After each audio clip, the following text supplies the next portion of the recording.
I'm CK. Tonight we've got a little speaker kit. I think this is going to be kind of fun. It's two little speakers and a circuit board. It apparently has supports either Bluetooth or direct connect. I want to put it on my little Eurorack setup out here in the shop because I don't want to drag out actual studio monitors. I'll just build this, see how it sounds, and it'll be good enough for testing stuff after I've assembled it and so on. So I'm thinking this will be a fun little board, probably go together pretty quickly. Looking forward to it. Hope you enjoy it. All right, let's see what we got. We've got two speakers, little plastic enclosures held together with some film.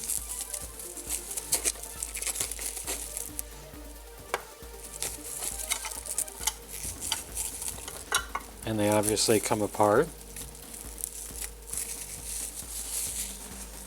Let's take a look at these. 4 ohm, 3 watt speakers, so not very powerful, but they look okay.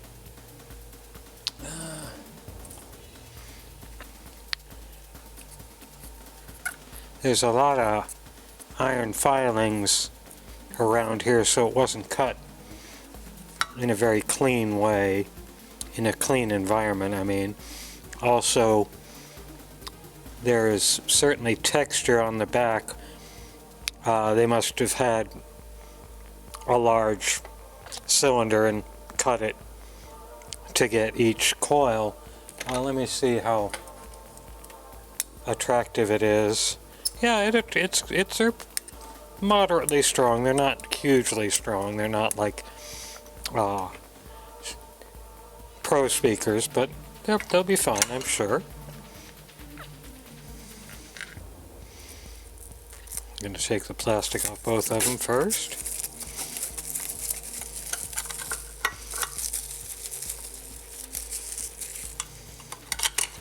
Set those aside for right now. And we'll see what's in the bag. Get a parts tray out.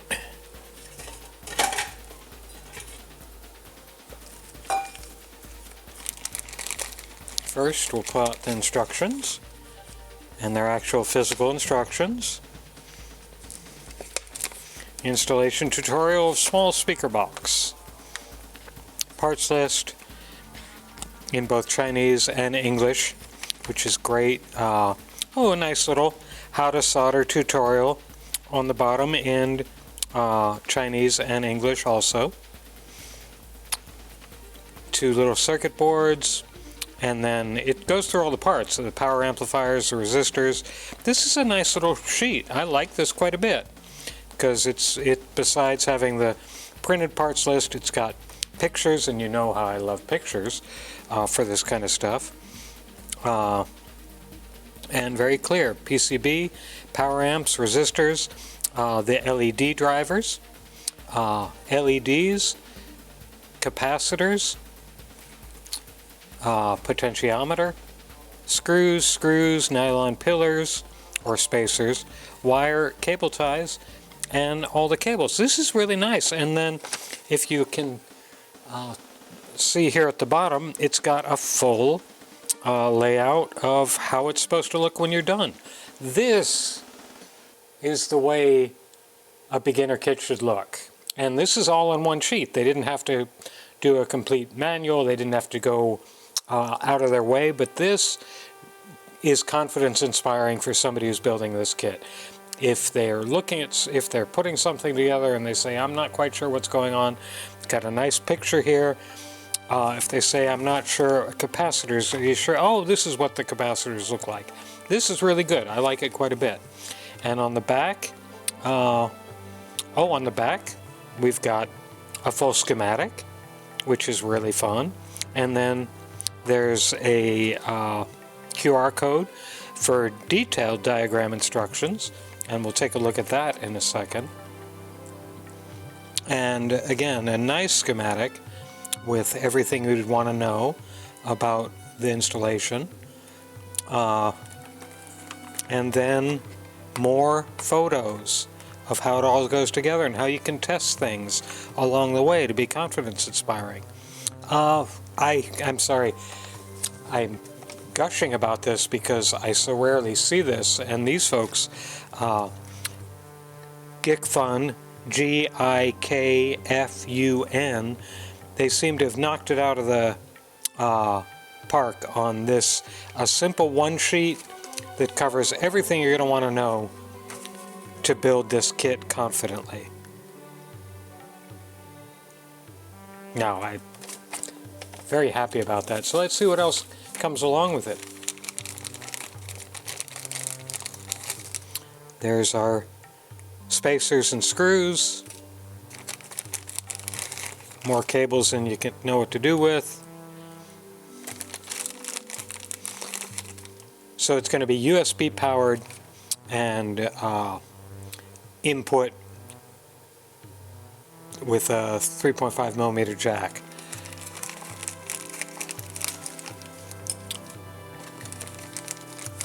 Two little PCBs, let's take a quick look at those.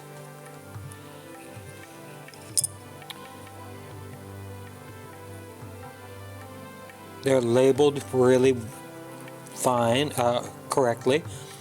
Besides the part number or locator number on the circuit board, it also has the values, so R2 10K, C4 10 microfarad.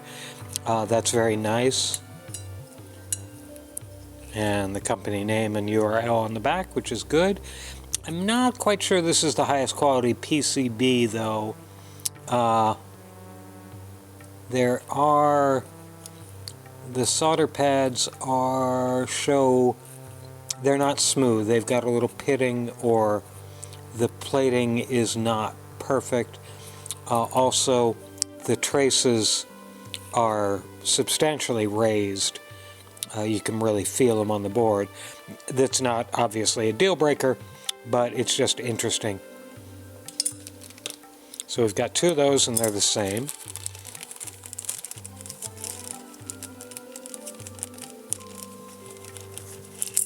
And then all the parts. Nothing surprising in here. Oh, the speakers also have LED level, multiple LED levels. So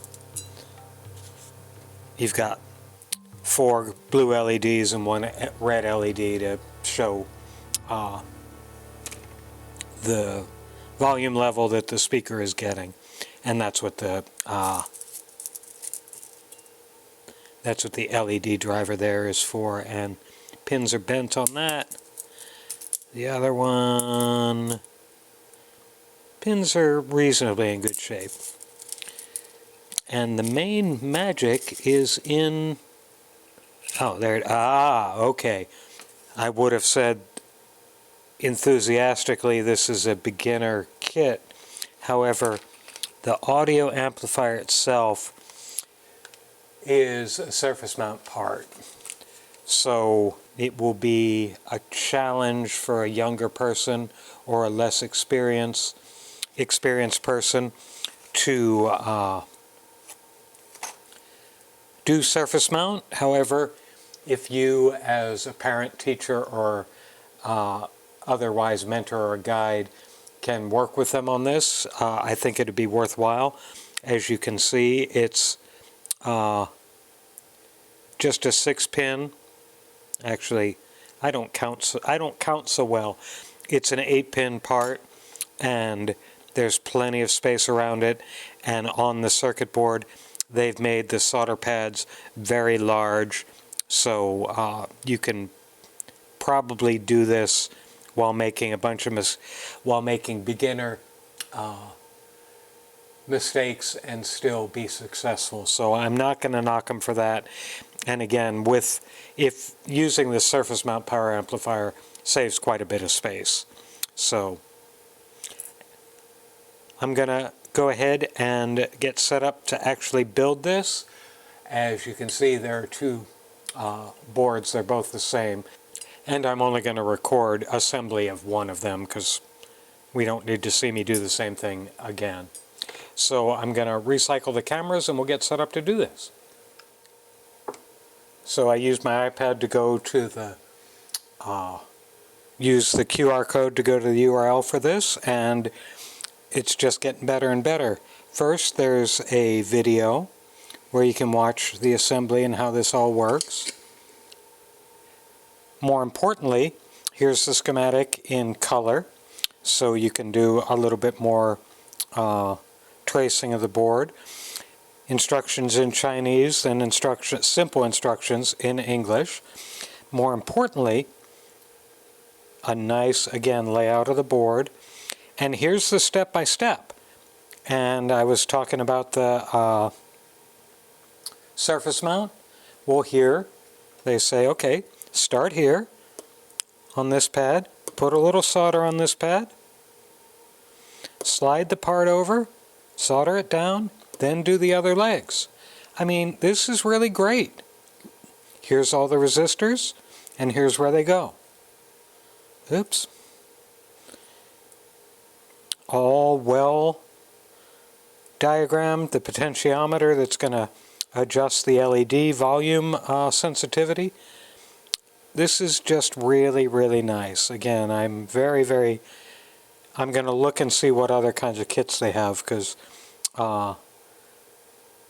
I'm very impressed. Again, to put in the LED driver, here's the location of the pinning, here's the pin numbers 1 through 9 and where they go on the circuit board. No, all very, very good. How the back of the circuit board should look, then your cabling, nah, this is really good. And down at the bottom, the end. So you know you're done, there's no more pages to hit. Again, this is making me smile. This is good. Now we just have to put it together and see if it works well. I probably will not, now that we've talked about, we've pretty much talked about everything we need to talk about on this, so I'm just going to go through and put it together without any additional audio commentary. I'm going to go ahead and go no commentary and fast motion on putting this together.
Going back to some live commentary now, because there's some interesting things.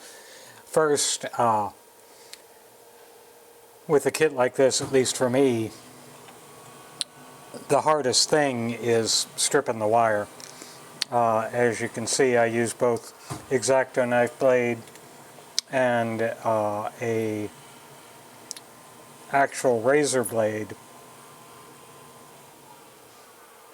Do what you want to do, but if you're working with a youngster on this, give them a hand on this part, because getting the wire stripped without breaking the wire, without getting frustrated, can be a little bit of a challenge. Now, the other thing to note is the two circuit boards are close to being identical, but they're actually not. This board has simply the audio input. This board has the USB power input, the input from the device you want to play through the speakers, and the connection to the other board.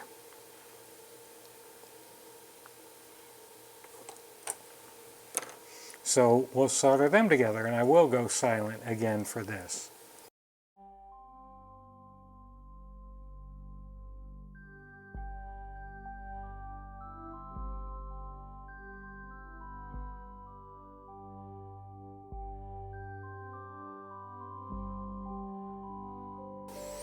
Now we'll do the USB connection, and that is just two wires, the outside pins, because there's no data involved in the USB connection on this board. And fortunately, as you see as I fight with stripping the wire, fortunately they've pre-stripped these two cables, which I appreciate a lot.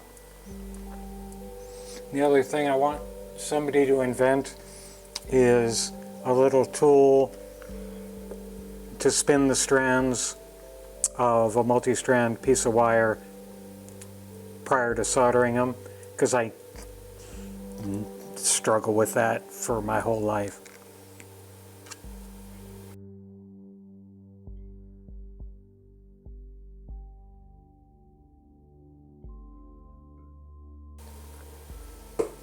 So blue is ground on this cable.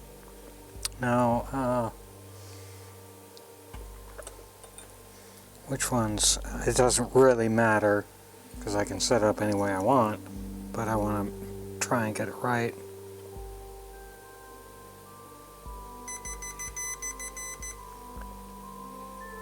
So red is left. Blue ground, red left. Blue ground, that would make black right, and red left.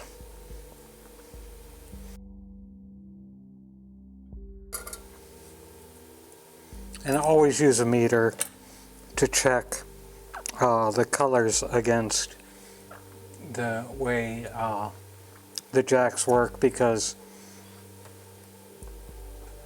while there's a standard for it, it's probably observed more frequently in the breech than in the observance.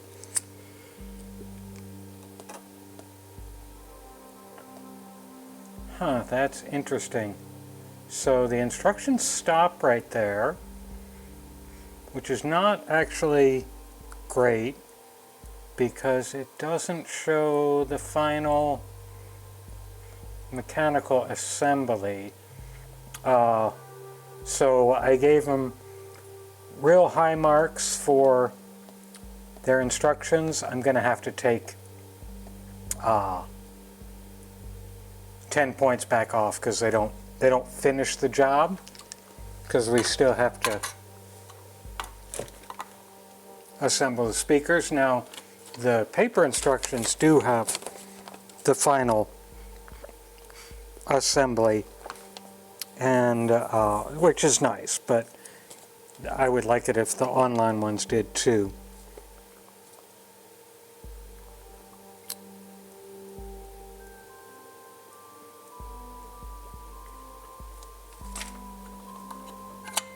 And I was completely an idiot.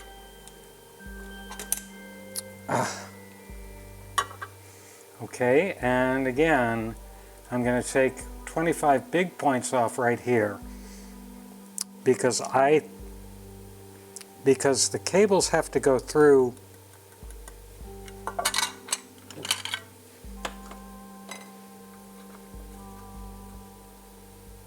these slots before they're soldered onto the board.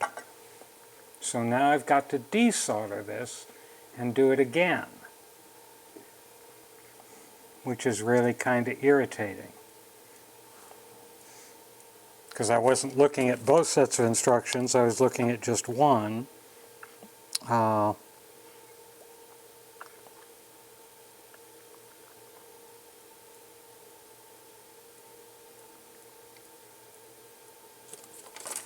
So now I'm going to have to desolder it all, so I'm not going to put you through that. And we're back after fixing up the little miscue from yesterday. As you can see, cables running through the small slot in the enclosure now. Also put a small tie wrap on the end of the cables to provide a little bit of strain relief so it's not going to get yanked out. Now, in my feeble defense, I was looking at the instructions online, and if you look at the final picture, it's all wired without the speaker enclosures. So that's what I was thinking of. I didn't bother to look at the enclosures themselves to see how the wires fit through. Should have. On the paper instructions, it does show it correctly. Okay, so now we're gonna finish up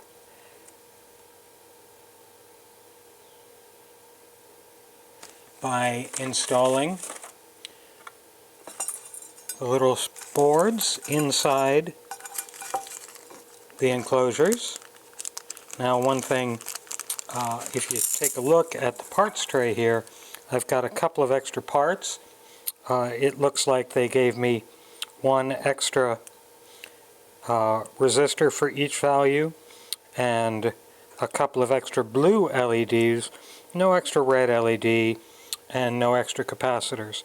So I'm not sure whether that was intentional or just what happened with whoever was packing the kit that day. Now I'm going to do one other thing, because we're going to have to solder the speakers onto these wires. So I want to see if I need to leave enough slack. And as I'm pulling the wires through, I'm shaving some black plastic off the outside of them. Oh gosh darn it, these are twisted. Well, that's gonna have to be what it is. Again, we've got a little plastic shavings, so we'll knock those out. Now we'll get our little screwdriver and a pair of tweezers. Actually, I won't use the tweezers.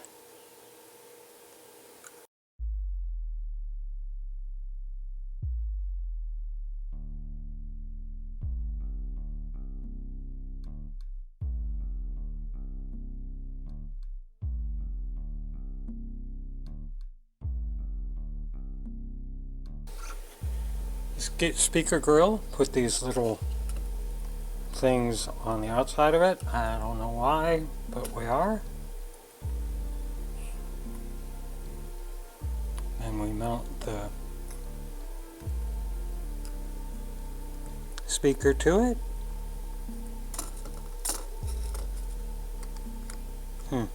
Speaker isn't quite flat, is it? Oh, it's bent up on this side. So check your speaker flanges.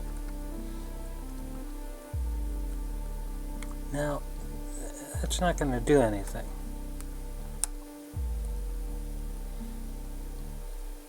Keep it from falling out, but it's applying no tension to the speaker. So as I screw this in,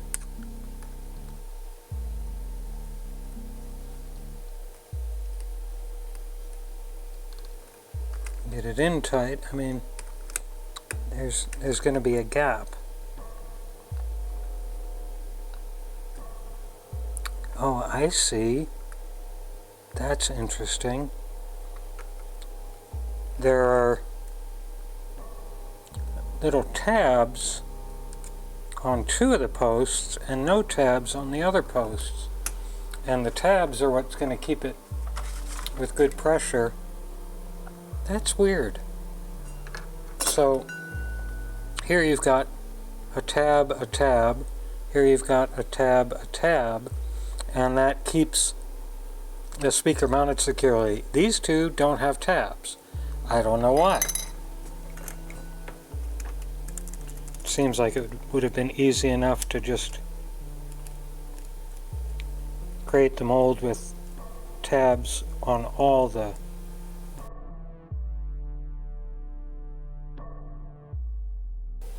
and if you do get one of these kits, both speakers are on, by the way.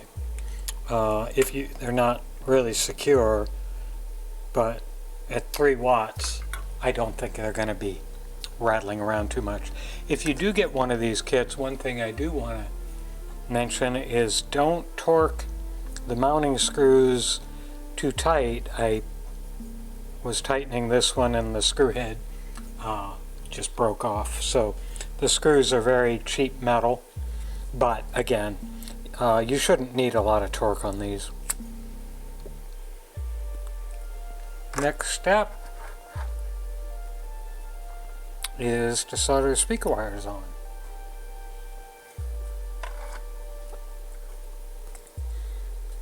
And they are marked. They are marked positive and negative, and the red stripe on the wire is positive. And you have plenty of room to do this.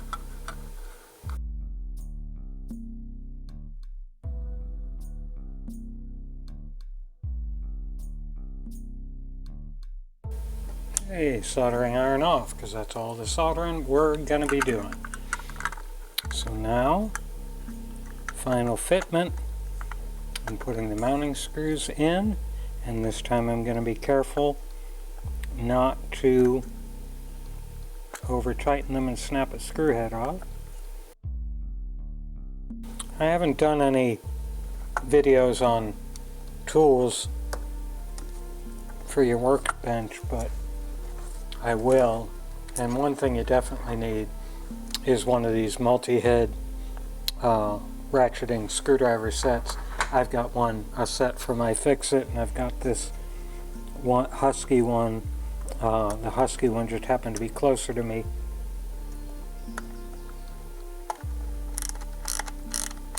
I have no preference one way or the other. The iFixit set has lots of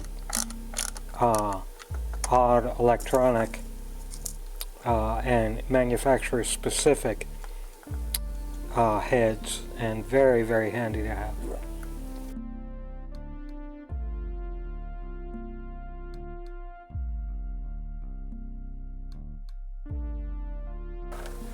Alright, let's get a little polishing cloth. Clean it up a little bit from where I got my oily hands all over it.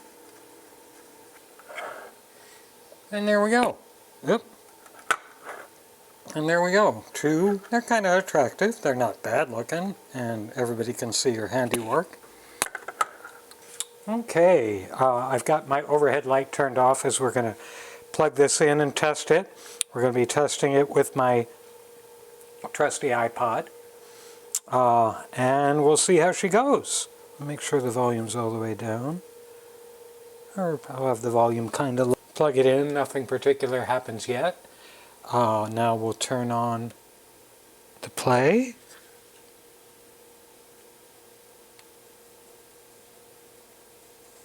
And turn up the volume. We got our little LEDs. Got sound coming out.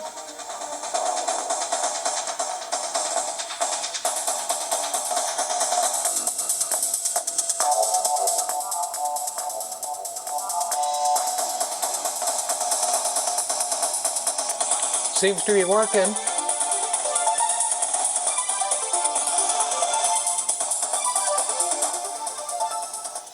Obviously it's not super high fidelity.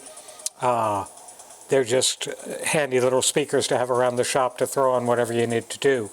A good kit, obviously the one surface mount per board component will be a challenge for a beginner, so be careful about that.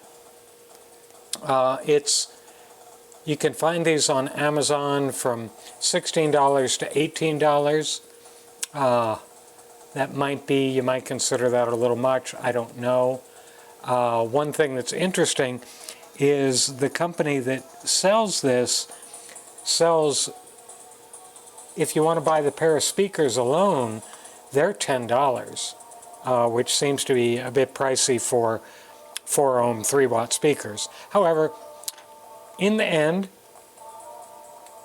it's a good kit, a quick build, very quick build, and as long as you have somebody to help with the surface mount component, you'll have a lot of fun with it. Thanks for watching.